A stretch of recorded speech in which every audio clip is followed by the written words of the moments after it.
Aproveitando a pequena folga, hoje lhes mostrarei uma cidade histórica e muito importante aqui na Turquia.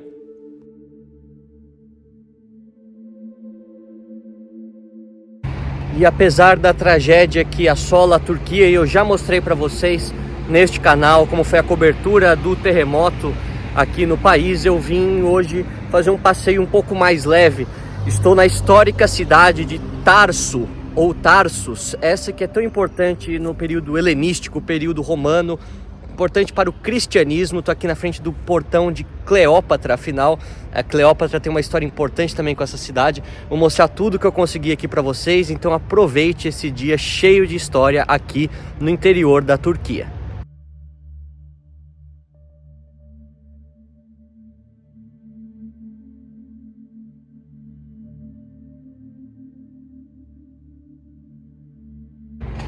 Ainda no período helenístico, a cidade de Tarso rivalizava até mesmo com Alexandria e Atenas por ter muitos intelectuais, ter uma vida relacionada ao conhecimento vibrante que crescia. E aqui a gente vê que no período helenístico, exatamente quando a Grécia até chega a ter influência sobre o Egito, que essa cidade se torna o palco do encontro entre Marco Antônio e Cleópatra, né? A rainha do Egito Ptolomaico. Assim a gente vê que esse portão foi feito em homenagem a ela, o portão de Cleópatra, e nós temos também várias histórias de amor que contam exatamente esse encontro que aconteceu aqui na cidade de Tarsus, cidade histórica e uma das mais importantes que nós temos aqui na Turquia.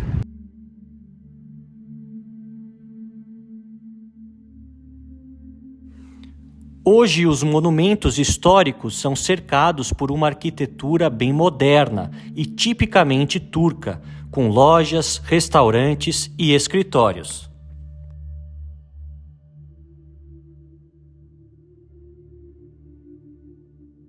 E aqui a gente pode ver que até mesmo próximo do centro histórico, a cidade já se tornou uma cidade típica turca, típica assim do Oriente Médio, com várias lojas, vários restaurantezinhos, vendendo dessas, tipo camelô assim, sabe? E isso contrasta bastante com o acervo histórico, né? Com os monumentos que aqui estão. No ano de 333 a.C., Alexandre o Grande, o imperador da Macedônia, passou pela cidade antes de seguir para o Oriente Médio. Na época, Tarso já era fortemente influenciada pela língua e cultura gregas que dominavam a região. As casas e fachadas tipicamente dos anos do Império Otomano se sobressaem nas ruas menores da cidade, sempre com bandeiras turcas e uma outra cultura predominante há cerca de 6 séculos. E aqui no centro histórico a gente vê casas muito antigas, provavelmente ainda do período otomano, esse que veio depois de muitas outras conquistas, porque nós temos inicialmente a conquista, temos o povo já local aqui da Antioquia, de todos aqueles que já eram parte da Turquia, depois os gregos, os romanos, depois dos romanos vem os árabes, depois dos árabes os otomanos, e depois os otomanos fica sob o controle por um tempo dos egípcios, depois volta a ser controle dos turcos, enfim, é uma grande confusão, porque aqui é exatamente essa espécie de cruzamento das civilizações, mas infelizmente o centro histórico não está muito bem conservado, apesar da imensa importância histórica que tem essa cidade para as diversas civilizações que por aqui passaram.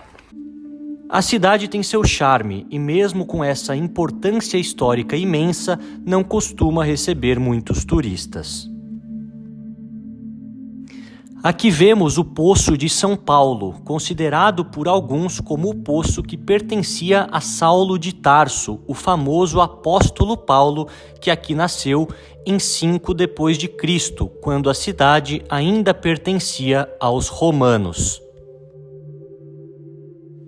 No livro de Atos dos Apóstolos na Bíblia Sagrada, parte da vida de Paulo é contada. Apesar de ser de uma família judia tradicional, tinha o privilégio na época de ser cidadão romano.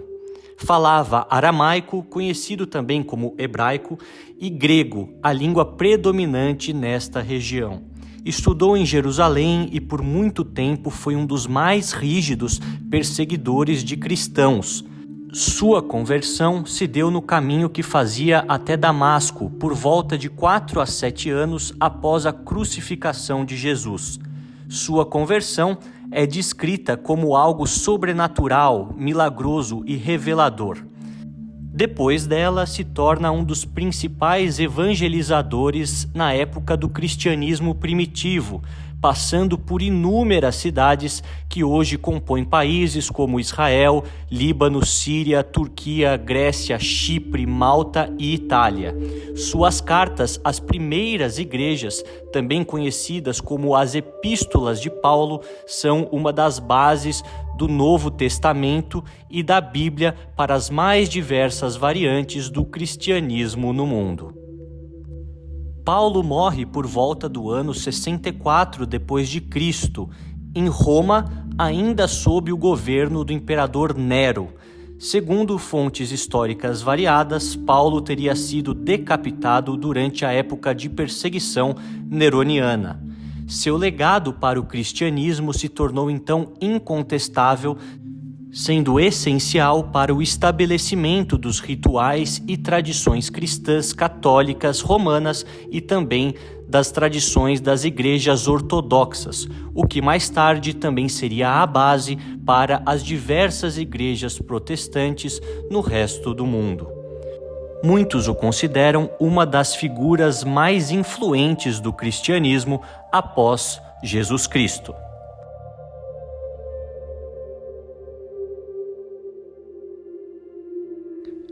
As ruínas romanas deixam claro que essa cidade foi também muito importante para o Império Romano.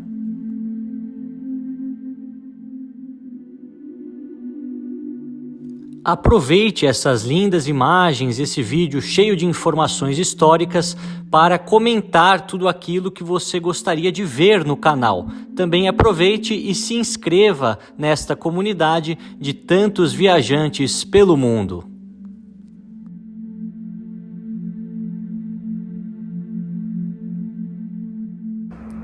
E é difícil entrar aqui e não se emocionar.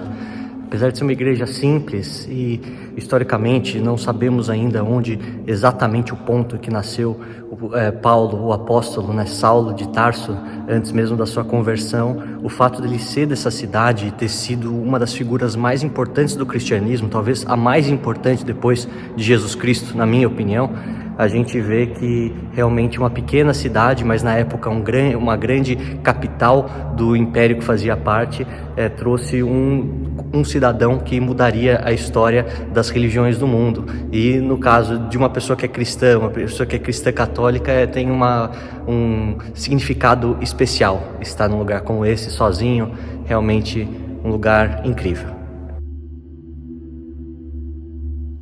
A igreja foi construída no século XIX por gregos e árabes cristãos e funciona hoje como um museu e também para alguns eventos religiosos que acontecem com a prévia autorização.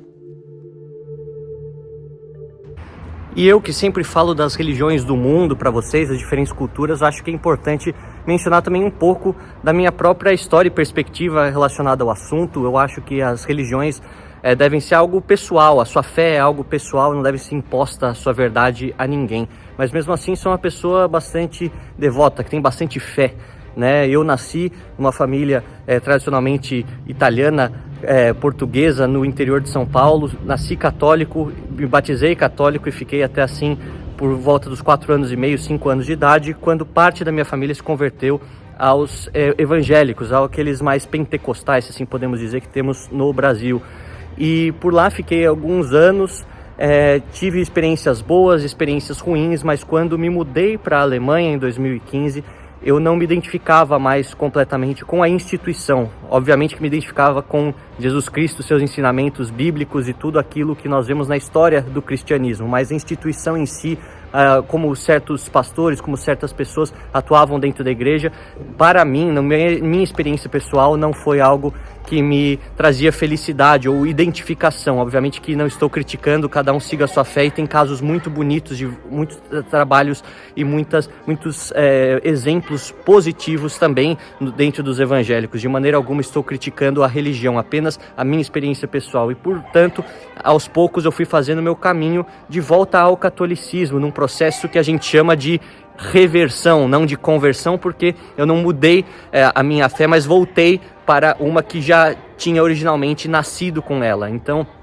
a cada lugar que eu fui passando, importante do catolicismo, e passei por vários ao longo desses últimos 7, 8 anos, eu fui me convencendo até que voltei para a igreja oficialmente, fiz a minha primeira comunhão, minha crisma, tudo de maneira tardia, mas consegui então me identificar e me sentir muito bem com essa fé, com a cruz que eu carrego agora no peito, e eu posso ver até mesmo nos países de maioria muçulmana, ver a cruz, isso me emociona de certa forma. Então, estando aqui onde nasceu Paulo de Tarso, originalmente Saulo de Tarso, no ano 5 depois de Cristo, que foi um perseguidor ávido de cristãos e depois se converteu no caminho de Damasco, encontrando com Jesus Cristo, é um lugar particularmente emocionante. A gente vê qual a importância dessa cidade, que era grande no seu império, mas teve um dos cidadãos mais ilustres para a história do cristianismo e a sua liturgia, tanto no Oriente Médio, na Grécia, até chegar em Roma e transformar aquelas comunidades pagãs em as primeiras comunidades cristãs que depois espalhariam o cristianismo por todo o mundo. E nós, na América Latina, somos frutos também do catolicismo, de certa forma, por conta dos portugueses, dos espanhóis, da colonização muitas vezes polonesa, italiana, que nós temos por todo o Brasil, além, é claro, de todas as missões jesuíticas, as missões que aconteceram no nosso país, sempre com uma crítica do aspecto histórico, a violência utilizada, mas, de certa forma, uma doutrina muito bonita, na minha opinião, e que prega mais paz, mais tolerância do que, obviamente, pregar coisas negativas ou violência. Então eu estou aqui, fico feliz de compartilhar isso para vocês diretamente desse lugar, espero que vocês tenham gostado desse vídeo também. Considerando que quase 98% da população turca é hoje muçulmana, a grande mesquita da cidade é um dos pontos altos de Tarso. Construída em 1579, durante o Império Otomano, contém 14 colunas e 16 domos decorados com azulejos e muita pedra esculpida. Mais uma amostra da diversidade cultural e religiosa dos povos que dominaram essa região e por aqui deixaram as suas marcas.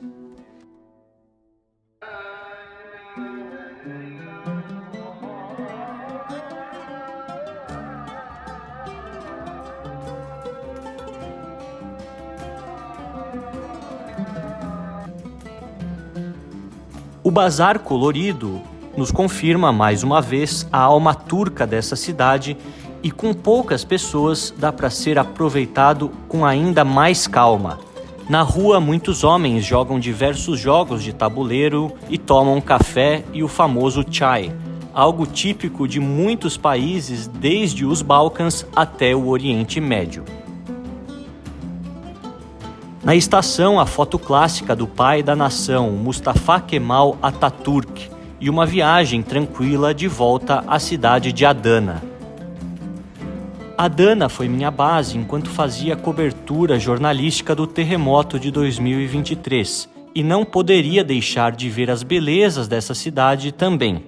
Afinal, mais de 1,5 milhão de pessoas vivem aqui, e a história da cidade também é fascinante.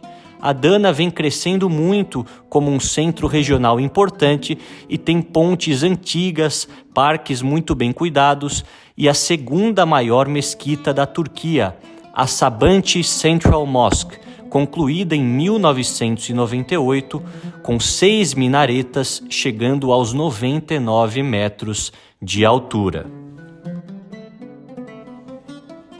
Muitas bandeiras nacionais e uma face de Atatürk confirmam esse aspecto nacionalista da Turquia encontrado nos grandes e pequenos centros do país. Mais sobre Mustafa Kemal Atatürk, o pai da Turquia moderna, será contado para vocês nos próximos episódios.